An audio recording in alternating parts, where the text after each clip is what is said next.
audio qui, je l'avoue, est inspiré par l'audio d'Absolu en soi qui vient de sortir. Personnellement, je n'avais pas l'intention de faire d'audio, mais j'avoue que le sujet qu'il vient d'aborder est pour moi important et autant je me sens inspiré de valider, répondre au sujet qu'il a abordé, mais c'est aussi une forme de remerciement, dans le sens où, surtout à la fin, j'ai eu le ressenti de me dire, mais finalement, une personne vous fait part de ses expressions, elles nous sont utiles, et qu'est-ce qu'il a comme retour, la personne qui fait l'audio. Et je me suis dit,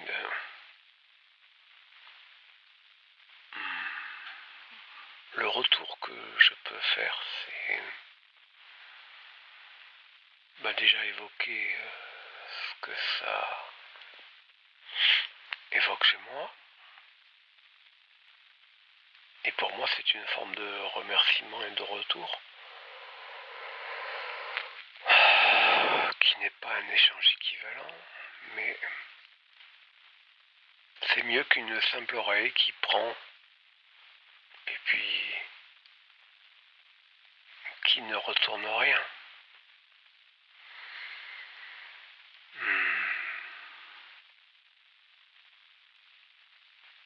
Après,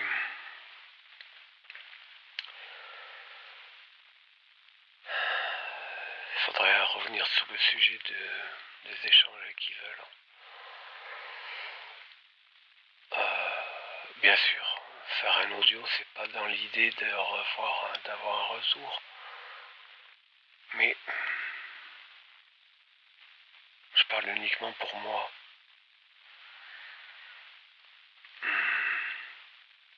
Recevoir quelque chose et en rester là,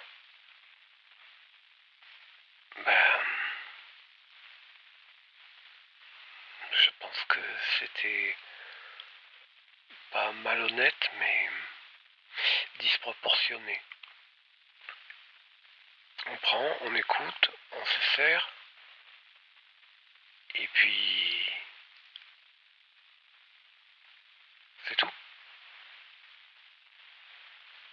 C'est maigre. C'est un peu comme de la rapine, un vol d'informations. On fait fructifier le capital reçu et puis il n'y a pas de retour, il n'y a rien. Voilà, donc la vidéo c'était surtout pour exprimer ce ressenti. Alors le premier retour, c'est de dire c'est entendu, c'est reçu, c'est compris. Mais est-ce que celui qui a fait l'audio a besoin de ma validation? Je dirais oui et non. Parce qu'à un moment donné, on est tellement sûr de soi que la validation de l'autre n'est plus aussi importante à un moment. Elle est à un autre niveau, elle est dans le fait que c'est une vérité commune. Donc si deux l'expriment, elle est plus forte. Et dans le brouillard dans lequel nous sommes, c'est une énergie supplémentaire qui alimente la même source, la même provenance qui vient du soi, de la présence et l'absolu, de la pureté. Bref, peu importe l'information d'où elle peut venir et sa profondeur, je dirais sa merveillosité, faut bien inventer des mots parfois.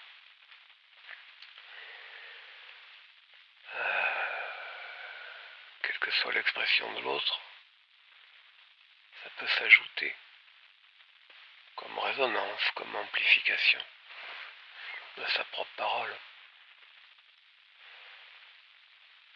Et dans le tombeau d'éternité, quand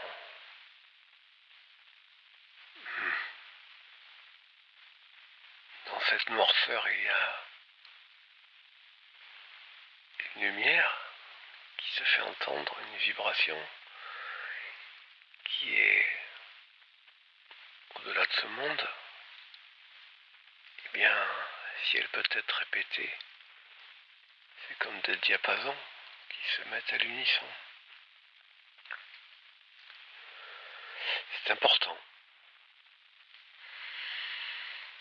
Déjà pour celui qui diffuse le message, de savoir qu'il a été compris, que finalement son expression n'a pas été que pour lui-même.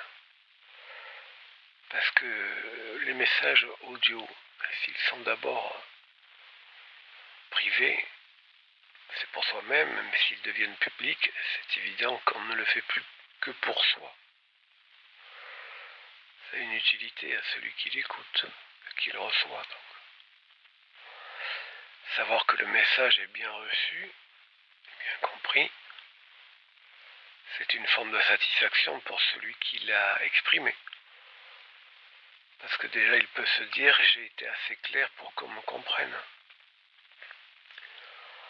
Ensuite, qu'ils en fassent ce qu'ils doivent en faire. Mais si déjà j'ai pu être compris, on peut dire qu'il y a une forme de satisfaction dans l'expression. Parce qu'on est compréhensible. Parler en public, c'est finalement avoir comme des cibles. Et c'est un travail de diffusion, donc de divulgation, mais aussi de clarté. Si je parle mal, si je m'exprime mal, mon message ne sera pas bien reçu, pas bien compris, et il ne servira à rien. Donc la prise de responsabilité d'un audio public, c'est autre chose que pour soi-même. Ça n'implique plus que soi. Même que l'on soit seul, il y a bien une trame collective au-delà de sa propre individualité. Et c'est un paradoxe. C'est un paradoxe difficile à expliquer clairement. Tant que l'on n'a pas... Ça se vit d'abord intérieurement. Après, le dire clairement par des mots, c'est difficile. Mais celui qui l'a compris intérieurement, il suffit de quelques mots pour qu'il comprenne ce qui est dit. En somme, quand j'écoute des vidéos d'Absolu en soi, il m'emmène vers moi-même, vers mon propre chemin, de ce que j'avais déjà, que je suis déjà, mais que j'avais oublié. Il est l'éclaireur qui me rappelle ce que je suis moi-même. Mais il suit son propre chemin et je suis mon propre chemin.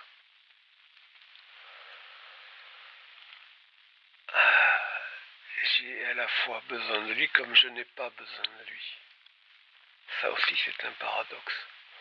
Comme lui n'a pas besoin de nous d'ailleurs. Et encore plus certainement.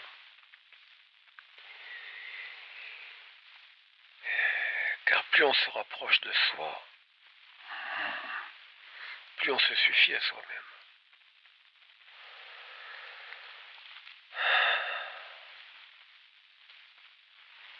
Alors lui, on voit bien qu'il ne trouve pas le mot juste parce qu'il parle de niveau. Moi je parlerai de retour vers le soi, où l'on récupère une forme d'amnésie. On récupère des parties de soi-même qui étaient oubliées, qui étaient éloignées de soi. En fait, c'est comme si on se reconcentrait. C'est un mouvement de réunion. J'avais un peu fait dans les années de mon parcours quelques études sur l'énergétique chinoise. Et ceux qui connaissent un peu ce domaine, je dirais que c'est une yinisation extrême. On se rapproche, on se coagule, on ramène à soi ce qui était déjà soi. On ne crée rien, on ne fabrique rien, on revient à soi.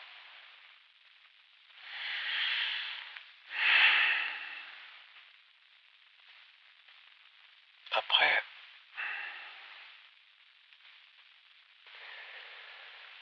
ce qu'il a évoqué, moi je le traduis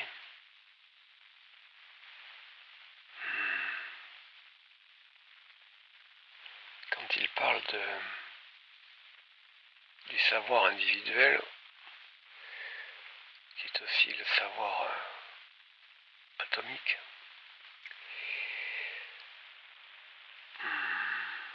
Moi je pense que, c'est toujours ces expressions à la con, du collectif humain, de la mémoire humaine. Je ne pense pas, je parle. J'ai pas le temps de penser. Je dis ce qui vient. Quand je dis je pense, c'est une expression débile. Parce que là, je ne pense pas, je parle. Donc, je me rajuste et je dis, j'exprime le fait que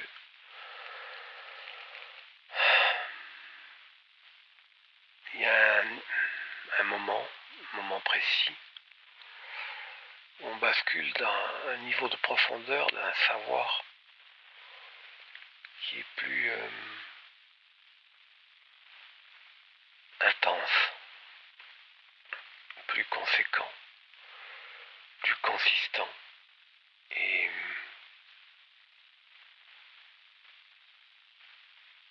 ici, je n'en ai que des brides. Je n'en ai que des fulgurances. Mais tout ce que je fais de mon vivant, de ce qui reste de moi ici, j'apprends à apprendre ce que je serai plus tard.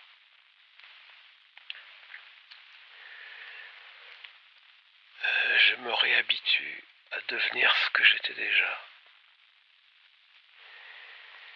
Mais je suis persuadé que je ne fais pas que ça. En m'oubliant, en me perdant ici, je suis quasiment persuadé, j'ai l'intime conviction, pas encore le vécu, mais des brides, des instants, des instantanéités, où ce savoir est beaucoup plus étendu, où je baigne dans celui-ci, il est une dimension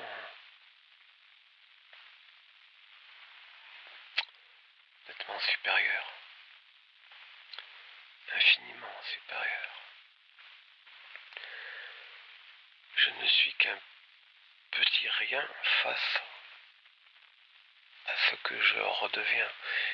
Mais cette intime conviction est que je serai plus qu'avant. Et je dirais même que me perdre ici, m'oublier ici, m'amènera et m'amène vers plus que je n'étais auparavant. Et que si pour la plupart c'était destruction, faillir se détruire permet de revenir plus grand. Comme un pari, comme un challenge, eh bien, un risque, un grand risque, une loterie. Soit je me perds, soit je me détruis, soit je reviens plus grand qu'avant. Plus grand de quoi? Je ne peux pas le savoir encore puisque je n'ai que des fulgurances ou des instantanéités très brèves. Mais est-ce que ce n'était pas le moyen d'aller plus loin que j'étais auparavant, quitte à tout perdre? Enfin, repartir à zéro pour recommencer.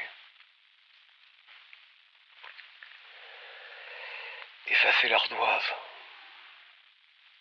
et recommencer un long cycle, un très très long cycle. Mais là, je pense que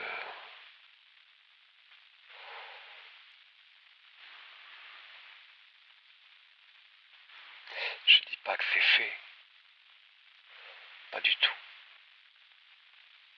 Mais j'ai quand même évité la destruction. Après, où j'irai, ce n'est pas encore clairement défini. Je n'ai pas validé entièrement ce que je suis et où je vais aller. Je sais déjà où je n'irai pas, mais je ne sais pas encore clairement où je vais aller. C'est-à-dire quelle sera ma destination après mon trépas. Mais le trépas, j'en reparlerai plus tard. Je reparlerai déjà de ce que l'on peut faire de cet état de mort-vivant dans lequel nous sommes, dans la matrice. À quoi il peut nous être profitable, au-delà des étapes de... certains appellent ça fusion, certains appellent ça descente de l'esprit. Bref, peu importe les expressions, les mots. Moi, j'ai simplement, à un moment donné, on valide qu'on est différent d'avant. Il y a quelque chose de nouveau. Donc, on peut appeler ça naissance. Il y a des choses sur lesquelles on se base, qui sont en nous, qu'on a redécouvert et qui sont là au quotidien. Mais dans ce niveau de quotidien, de ce qui a été cette naissance, il y a des étapes, il y a des niveaux, je dirais qu'il y a des barreaux sur l'échelle, de la descente vers le soi, du retour à soi, sa propre échelle. Et au lieu de monter l'échelle, moi je dirais que je la descends vers l'intérieur de moi-même pour retrouver qui je suis, ce que je suis à l'origine.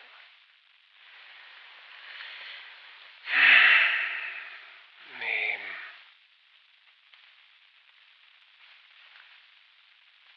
bref, je vais essayer de ne pas employer le même mot, le même langage, mais de le traduire par,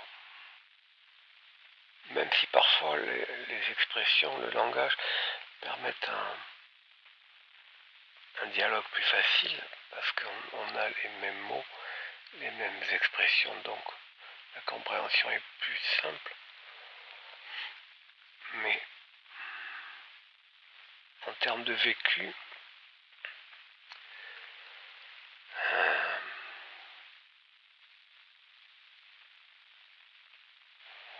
comment être plus clair?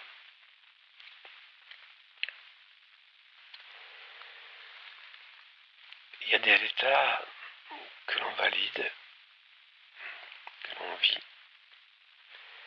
mais ils ne sont pas permanents. Ils sont, pour certains, très fugaces, d'autres installés solidement, et qu'en fait, quand on parle de niveau ou d'échelle, eh bien voir ça sur une idée linéaire n'est pas bonne. Parce qu'en fait, vous pouvez être sur certains aspects de vous-même à des niveaux très profonds, et sur d'autres à des niveaux plus superficiels. Et on ne peut pas avancer sur un même barreau, c'est-à-dire qu'il y a des parties de vous-même qui sont plus lentes à retrouver, à réintégrer, alors que d'autres sont acquises plus vite, plus rapidement. Et puis finalement, j'ai réalisé que cet état de yo-yo, que beaucoup vivent, on n'arrive pas à stabiliser un état, c'est que certaines parties de nous-mêmes sont acquises, mais que d'autres ne sont pas solides. Et ce qui vous fera chuter tout le temps de l'état que vous avez vécu va se disloquer, va disparaître. Il arrive là le phénomène de yo-yo où tout ce que vous semblez avoir acquis fout le camp. Et apparemment, vous semblez tourner en rond et ne pas avancer. Mais ça, c'est une erreur. C'est une vision très morcelée et pas entière de la chose. Je me suis aperçu, j'ai constaté, j'ai validé souvent que si je retombais dans les mêmes écueils, ce n'était pas pour les mêmes raisons, et qu'à chaque fois j'explorais une partie de moi-même qui n'avait pas encore été solidement réintégrée. Et que finalement, on ne peut pas être, je dirais, des chiffres au niveau moins 10 de soi, au niveau moins 40 de soi. Ça ne veut rien dire. Il y a des parties de soi qui sont très profondes, et puis des autres qui sont très superficielles. Donc, on ne peut pas fonctionner autrement, puisque nous sommes à nous-mêmes une propre unité individuelle, et c'est ce qui fait notre richesse et notre différence. Sinon, nous serions tous pareils, à des niveaux différents, mais stables sur des niveaux proches. C'est-à-dire qu'en fait,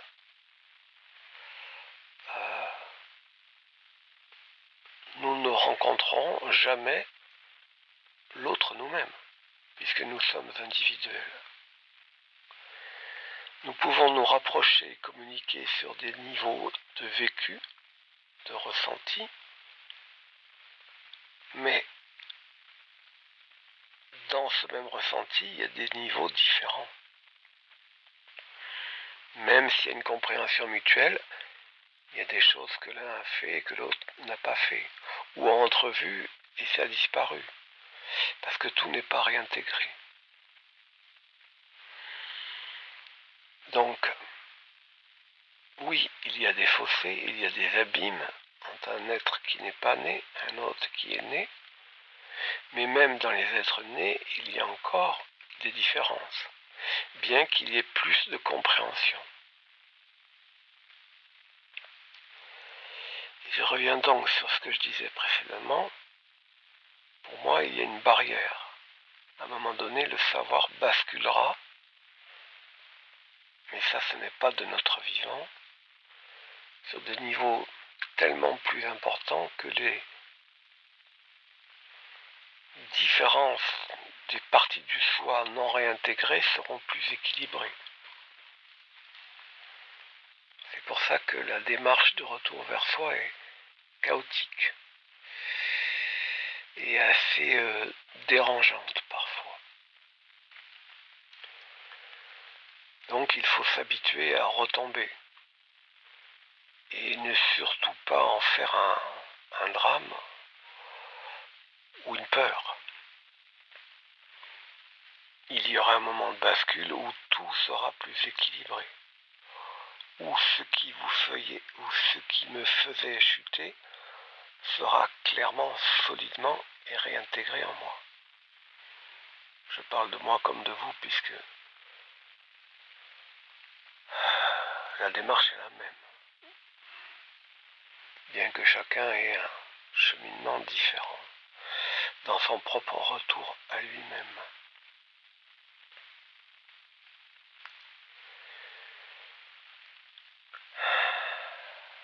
La vision que nous avons de nous-mêmes en tant qu'être vivant encore ici n'est certainement pas celle que nous aurons après.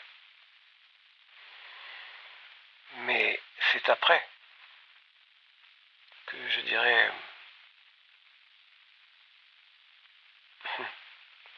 nous allons découvrir ce qui a été vraiment fait ou pas. Parce qu'ici, il y a certainement beaucoup d'illusions encore sur ce que j'ai pu faire ou que j'ai cru faire et que finalement je n'ai pas encore fait. Donc toute seconde, toute minute, etc., qui me sépare de mon trépas est une opportunité pour ce que je pourrais avoir ensuite, où je vais atterrir après. Parce que le travail d'intégration profonde, c'est ici qu'il peut se faire. C'est dans cet enfer que l'on peut aller le plus vite. Parce que c'est justement là que déjà on peut agir, mais ça ne suffit pas. Il faut approfondir le labeur et voir pourquoi cet état que nous avons, enfin plutôt la mémoire qui nous barrait cet état, nous avons brûlé et transcendé notre oubli, mais pourquoi chutons-nous encore? Pourquoi notre progression n'est pas linéaire, mais exponentielle finalement? Elle est chaotique et aléatoire. C'est ce que je disais tout à l'heure. C'est ce que j'expliquais tout à l'heure. Donc c'est l'opportunité ici de peaufiner toutes les failles, celles qui nécessairement vont apparaître. Donc au lieu de se lamenter et au lieu de se plaindre, ou de pleurnicher, ou de s'apitoyer, ou de culpabiliser, je suis plutôt content de voir aujourd'hui ce qui me fait tomber. Parce que j'arrive maintenant à me dire, j'ai cette force, j'ai ce potentiel réveillé pour maintenir, stabiliser et aller plus loin. Donc, alors que finalement, avant c'était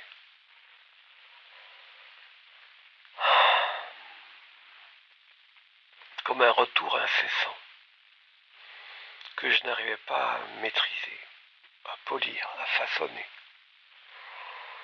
Aujourd'hui, je me sens plus malléable vers le retour vers moi, plus façonnable, plus souple avec ce qu'il doit apparaître et ce que je dois consolider. La matière dont je suis, aujourd'hui, l'être dont je suis devient plus malléable, plus souple avec lui-même.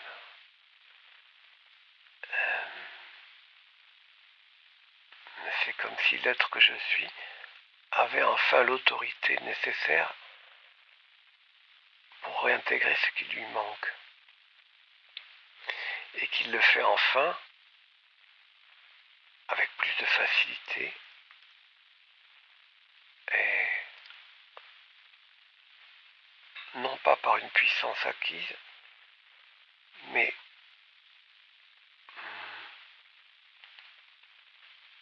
comme un entraînement, comme,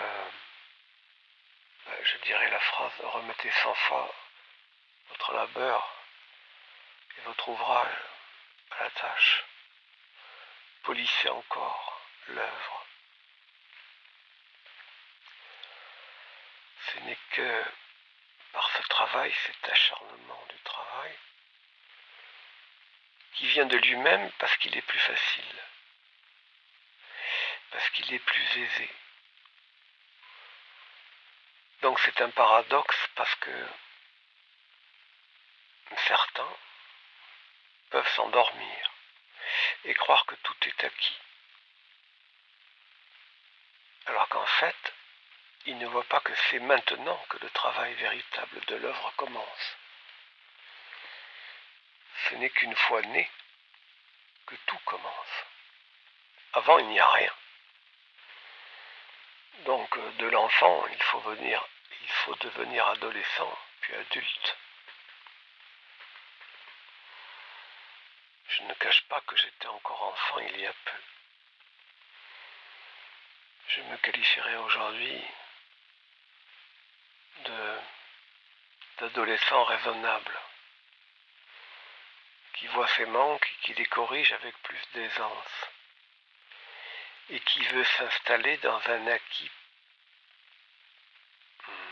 je dirais pas encore perpétuel, mais beaucoup plus stable, solide et robuste.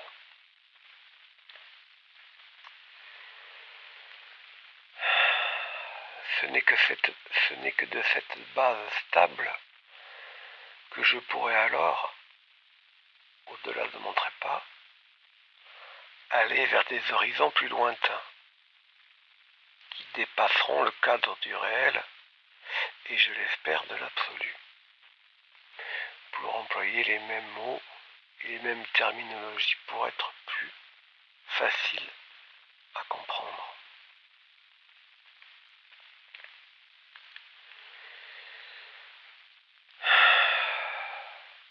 Après, il est évident que, vu la date de ma naissance, il me reste peu de temps. Mais je peux me donner du temps. Parce que déjà matériellement, j'en ai le temps. Mais il ne faut pas s'endormir sur ses lauriers. Surtout ne pas croire que tout est acquis. Et ne pas oublier que ce que l'on a fait n'est pas suffisant. Ce n'est que le début. Ce n'est que les bases. Disons que si le diplôme est là, l'université, il faut encore, apprendre, acquérir, maîtriser, consolider, peaufiner. Ensuite alors, après mon trépas, j'irai nécessairement où je dois aller. Mais j'en parlerai plus tard. J'ai envie de revenir sur cet effet yo-yo. Il y a peu de temps encore, je ne l'expliquais pas. Je ne le comprenais pas. Je n'y voyais pas, disons que pour être plus clair, c'était pour moi une forme de tare ou de gros handicap. Alors que maintenant, ces handicaps, une fois vus clairement, il me permet à chaque fois de revenir là où ce n'était pas solide, où ce n'était pas entier, où ce n'était pas ferme, où ce n'était pas puissant.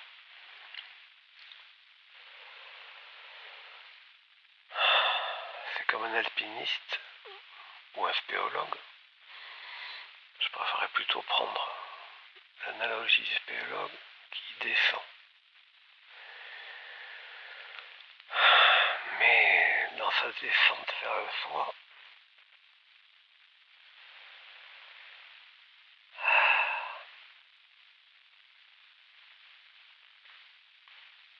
il ne sait pas tout, il ne comprend pas tout, il ne méprise pas tout, il ne maîtrise pas tout.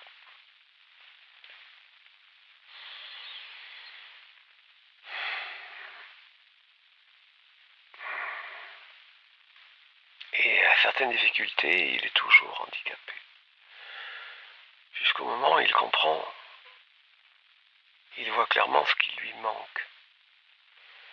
Et qu'il a enfin maintenant la facilité de se dire, mais pourquoi c'était si difficile avant, alors qu'aujourd'hui, j'y arrive. Enfin, je comprends pourquoi je n'y arrivais pas. Et je comprends pourquoi maintenant, je peux me donner l'opportunité d'y arriver.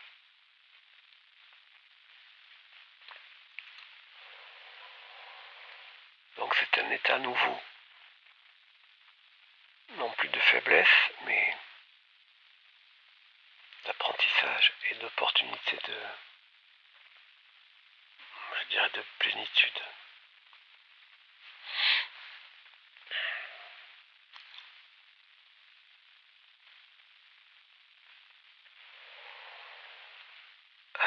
Chacun est différent. Et vous observerez que vous avez, par analogie, par rapport à mon propre cheminement, il y a des automatismes et des failles que chacun répète à souhait. Comme si c'était sa faille,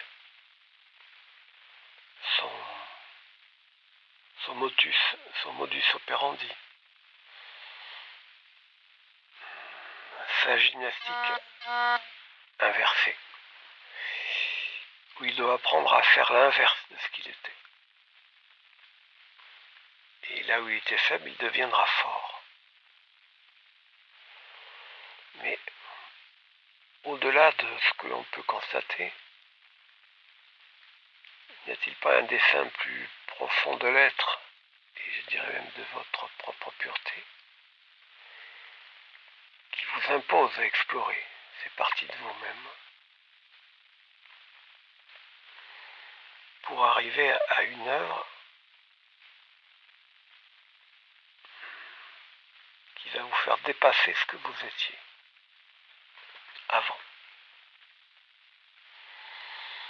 avant l'initiale de ce que vous aviez été, un parachèvement de vous-même. Mais ce n'est pas acquis, ça reste à faire. Si le potentiel est là, s'il commence à montrer son dessin, il est loin d'être maîtrisé, il est loin d'être acquis en totalité, c'est-à-dire de le vivre pleinement à chaque instant.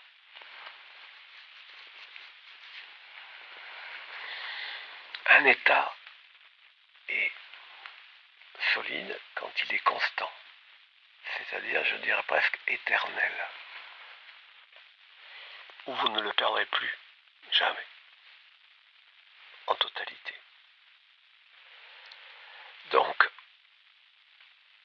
en observant bien, c'est cela que votre pureté vous demande. Une surnaissance après la naissance. Une autre naissance. Presque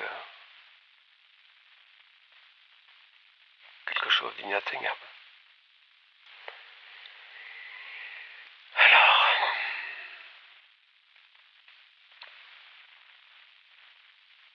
ça ne suffit pas d'être su. Ça ne suffit pas d'être entendu. Ça ne suffit pas d'avoir été rappelé. C'est un état qu'il faut acquérir. C'est un état d'être, c'est un vécu qu'il faut être en constance. Sans faille. Sans perte. Sans distorsion. Comme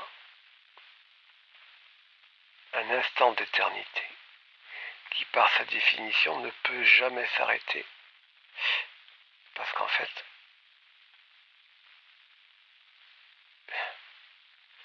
il n'a jamais commencé, il ne s'est jamais arrêté. C'est ça l'éternité.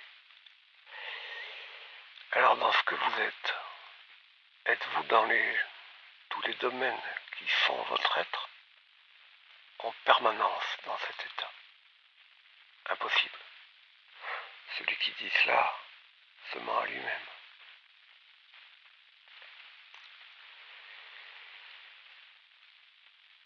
La question c'est, est-ce que je me satisfais de ce que je suis?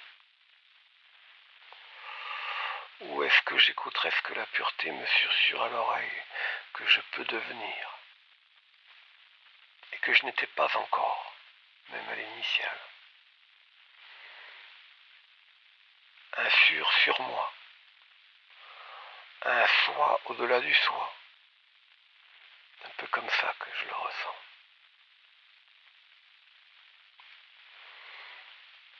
Enfin, puisque c'est mon parcours, je peux me tromper.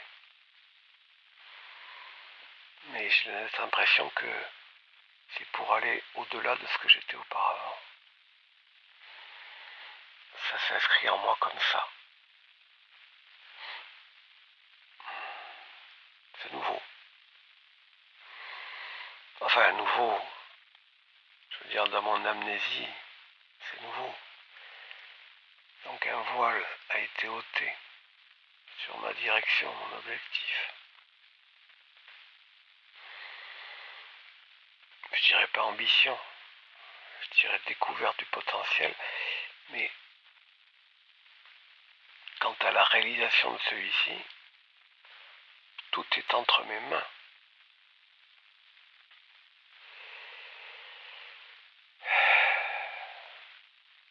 C'est maintenant que je travaille pour l'après. Bien qu'après je pourrais continuer, c'est évident. Mais c'est quand même ici que tout se joue. Alors il ne suffit pas de naître à soi et d'être content de soi et de se contenter d'une paix relative qui, quand on est honnête et sincère avec soi-même, n'est pas totale, morcelée, fractionnée et pas entière. Si on le croit, c'est qu'elle est imitée, c'est qu'elle est falsifiée, c'est qu'elle est imaginée, c'est qu'elle est illusoire. C'est qu'on veut bien s'imaginer et qu'on se leurre.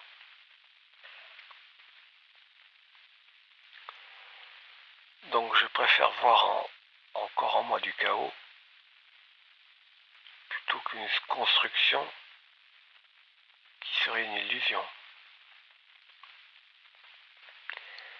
Voir aujourd'hui le chaos en moi est profitable et nécessaire parce qu'il me permet de construire pour le futur après le passage, après le trépas. Tout se joue aujourd'hui. Ne comptez comptez pas sur après. Ne vous reposez pas sur ce que vous avez pu faire maintenant.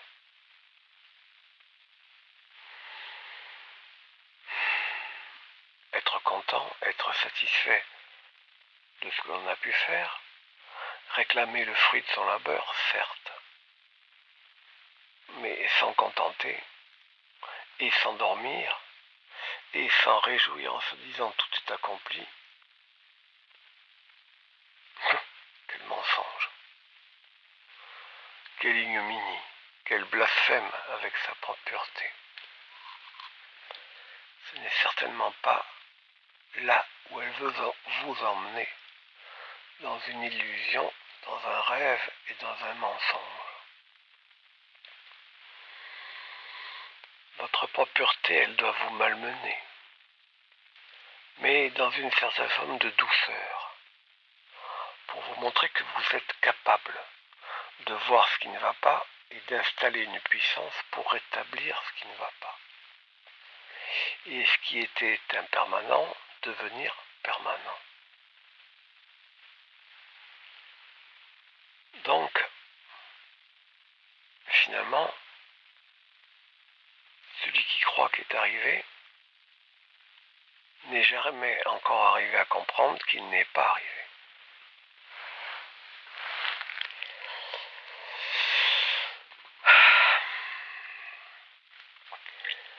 La pire des ignominies est l'autosatisfaction. L'autosatisfaction, c'est de voir ce qui ne va pas, d'être content de voir ce qui va, mais surtout d'être content de voir ce qui ne va pas, de façon à pouvoir l'améliorer. C'est-à-dire réintégrer la permanence de vécu que l'on a pu atteindre ou vivre.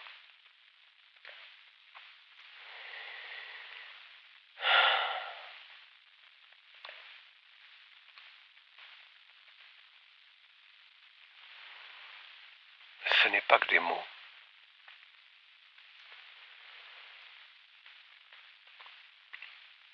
C'est quelque chose qui vient vers vous comme une évidence. Alors quand Absolu en soi en parle, ça réveille en moi comme un écho de ce que j'avais déjà entendu de moi-même. Mais ça le précise, ça le confirme, donc ça le renforce. Parce que ça me stabilise sur ce que j'avais déjà perçu, qu'il fallait faire ou qu'il fallait être.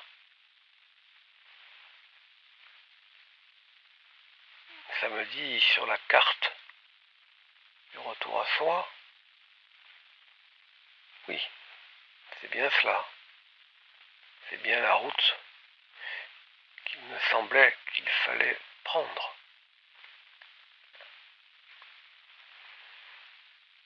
C'est pas que ça me rassure, c'est pas que ça va au-delà d'une validation, d'une confirmation. Ça met en place une forme d'assurance, comme une résonance du juste. Donc ce n'est pas une imitation, ce n'est pas une copie synthétique de ce que l'autre peut dire, c'est la révélation de ce qui résonne déjà.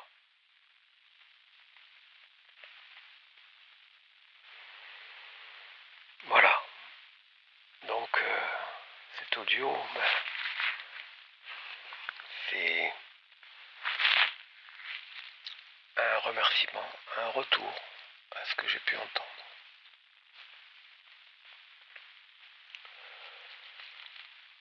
Ce n'est pas simplement quelqu'un qui dit « Oh ça me donne l'inspiration de... » Ça va plus loin que ça. C'est plus juste, c'est plus sincère, c'est plus honnête avec moi-même. De dire que j'ai envie de remercier ce que j'ai pu entendre.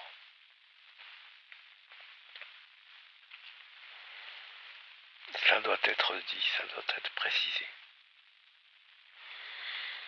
Maintenant, j'en viens à la deuxième partie, le trépas. Et la plupart du temps, dans les audios, c'est à la fin de l'audio que les expressions les plus puissantes sont dites.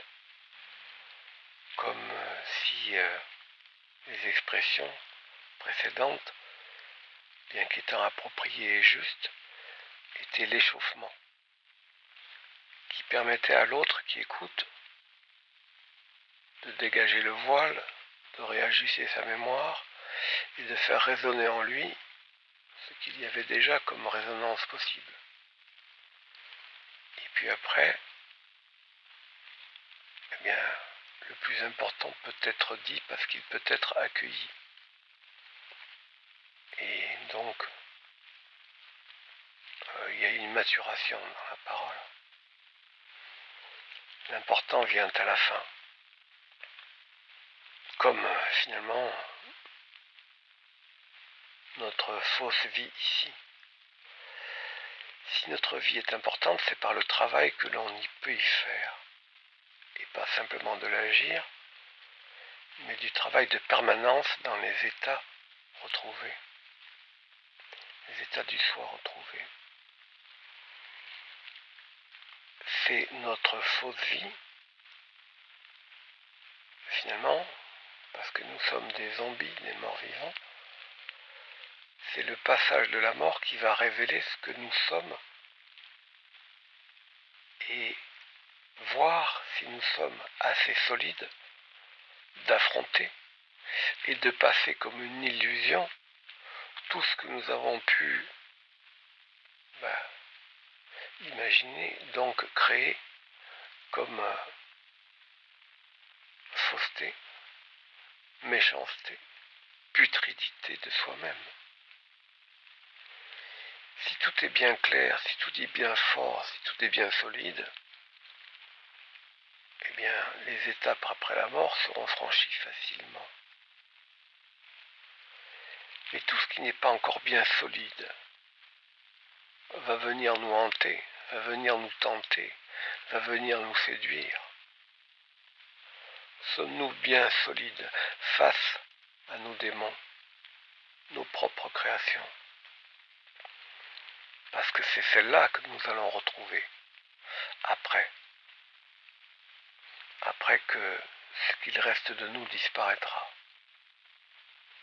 Nous allons nous retrouver face à notre véritable puissance.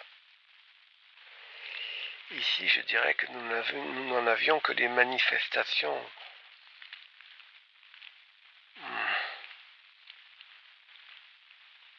les moins puissantes.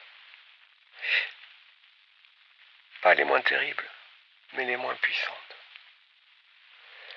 Une fois morts, nous allons retrouver devant tous nos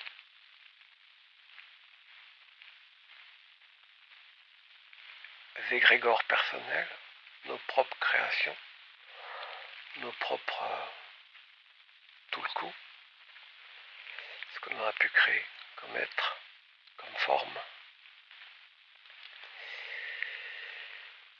tout ce qui a pu nous détruire, tout ce que nous avons imaginé dans cet enfer pour nous détruire. Nous allons nous retrouver face à nos propres enfers. Les avons-nous bien dissous? Les avons-nous bien brûlés? Et avons-nous établi clairement l'inverse de nous-mêmes? Qu'avons-nous fait de notre vie? N'avons-nous qu'agi? N'avons-nous que découvert brièvement ce que nous devions être et que nous étions déjà? Ou l'avons-nous solidement installé pour les retrouver face à nous comme disparaissants, évanescents, des fumées, des brumes que nous allons vite parcourir, très vite, comme des souvenirs effacés, comme des illusions passées et perdues? Ou allons-nous encore affronter les monstres que nous n'avons pas encore voulu voir et affronter ici? Sommes-nous aussi solides que nous le pensons? Donc mettons bien à profit ces jours qui sont finalement comptés. Car s'il est une vérité que personne ne peut mettre en doute, c'est qu'un jour tous nous passerons par la mort. Nous allons nous juger nous-mêmes. Nous serons notre propre bourreau, notre propre sauveur. Bref, nous allons retrouver tout ce que nous avons fait avec nous-mêmes.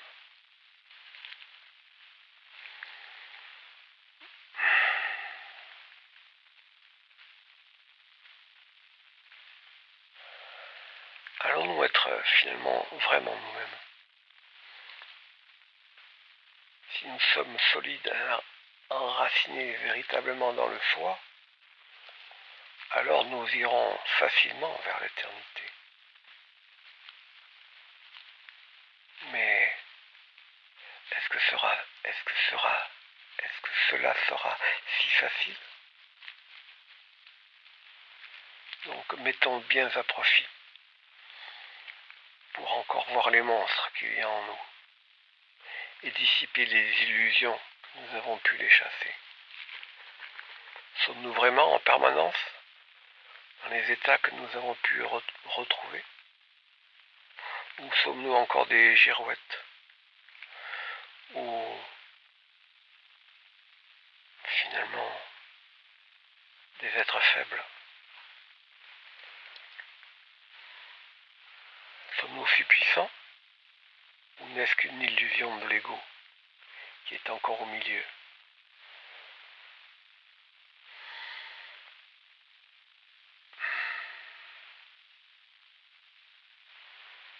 Et oui,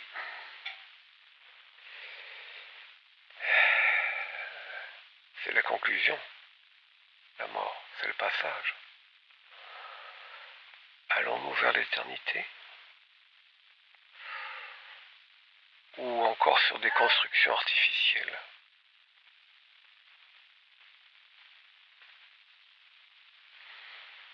Qu'est-ce qui nous attend? Comment se passera justement ce passage? Très facile, chaotique, périlleux?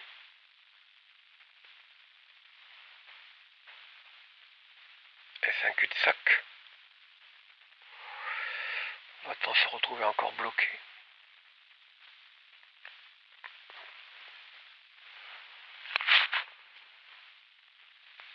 Oui, alors, petite interruption. J'ai dû m'occuper du chat. Qu'est-ce que je disais? Le passage. Comment ça se passe? Eh oui.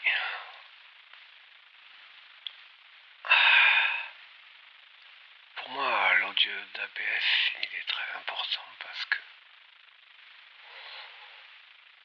jusqu'ici, c'était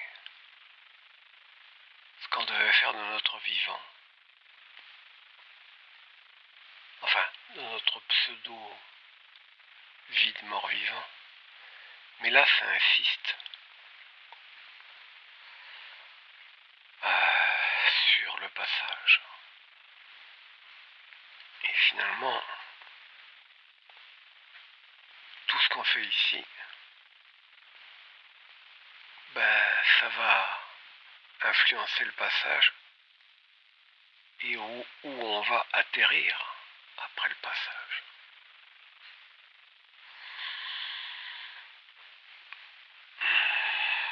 Vers le soi éternel, ou vers encore des enfers qu'on n'avait pas voulu voir, ou des pseudo-paradis qu'on s'imagine avoir atteint et acquis.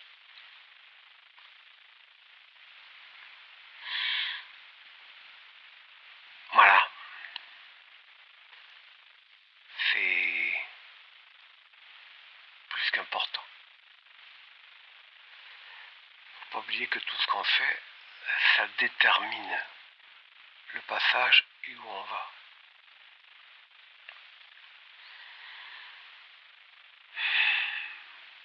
Je dirais qu'ici, on va nulle part. On prépare où on va, c'est tout. La vie de mort-vivant ici n'a aucune importance.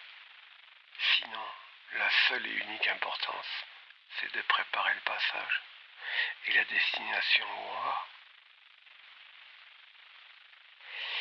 Vu d'une certaine manière, les spirituels ou les mouvements spirituels en parlaient. Ceux qui ont pu lire le Bardo, le livre des morts tibétains, en parlent pas mal. La tradition, je dirais plus chrétienne, catholique, bref, peu importe les mots qu'on emploie, insiste sur l'après-vie.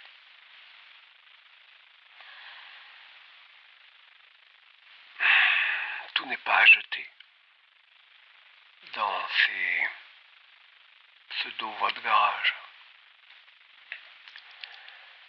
Il y a quelque chose à récupérer. Et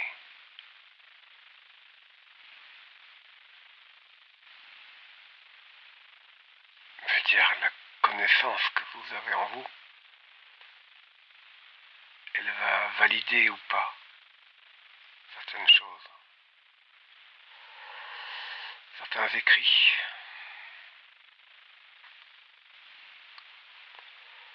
Donc, ça prend un autre relief. Ça devient plus, je dirais, universel, moins illusoire, mensonger. Ça prend une dimension plus réelle.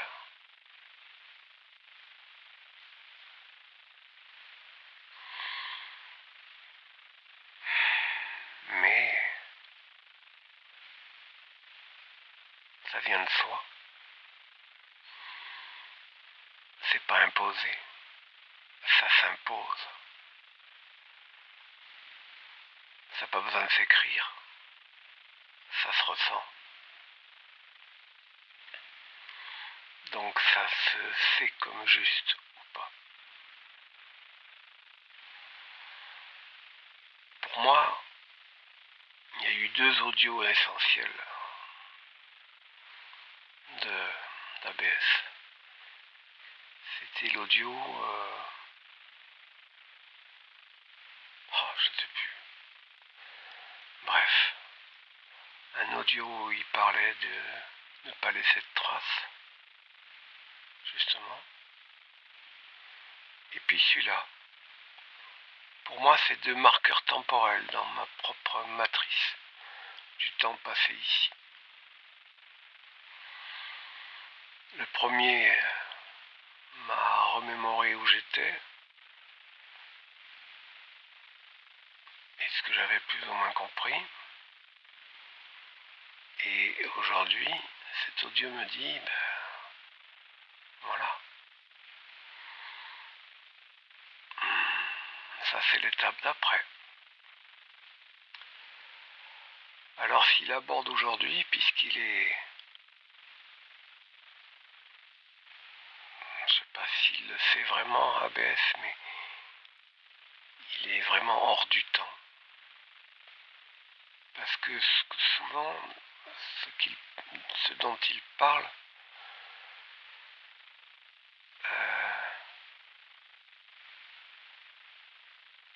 il vous en parle aujourd'hui, mais ça concerne un événement qui est en train déjà de se passer. Bien qu'il va arriver. Enfin, je ne sais pas si je me fais bien comprendre. Comme Quand il disait dans son dernier audio, je vous ai parlé de l'événement, eh bien, quand je l'ai entendu reparler de l'événement, pour moi c'est devenu encore plus cohérent que quand il en parlait, il le vivait comme le vivant déjà. C'est-à-dire qu'étant hors du temps, il le vivait déjà comme si c'était déjà fait. Mais dans la trame d'ici, ce n'était que l'ouverture des portes, c'est-à-dire tout ce qui allait amener à l'événement. C'était le début qui amène, c'est l'ouverture de l'événement. Donc, maintenant, dans le temps de la matrice, il arrive, et il mettra le temps qu'il doit faire pour arriver. Mais c'est déjà fait. Donc quand il vous parle du passage, c'est déjà fait. Donc ça l'annonce.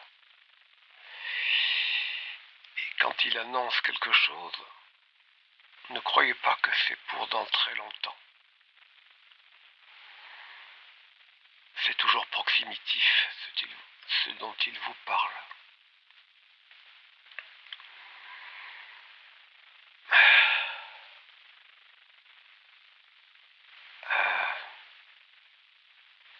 Parce que cet être, il a la faculté de parler hors du temps. Et ça, il y a peu de gens qui l'ont perçu. Je l'avais commencé à le percevoir, mais pour moi, ça a été beaucoup plus flagrant encore. Cette perception de l'intemporalité de ce qui est dit.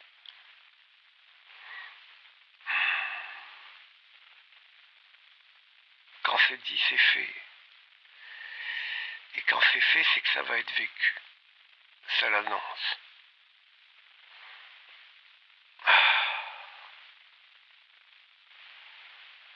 Donc pour moi, une autre étape.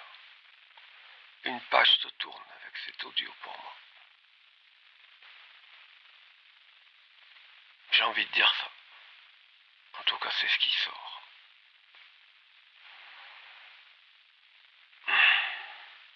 Après, ça arrivera quand ça doit venir. Mais tout se précise, tout se temporalise, et le temps s'écroule. C'est pas qu'il s'accélère, c'est qu'il s'écroule. On va arriver jusqu'à un non-temps, un non-événement. Enfin, non-événement, je veux dire, l'arrêt de l'emballage, de ce qu'il reste, ici. Voilà. Je pense pas rajouter plus. Allez, merci. Au revoir. Peut-être à bientôt, je ne sais pas.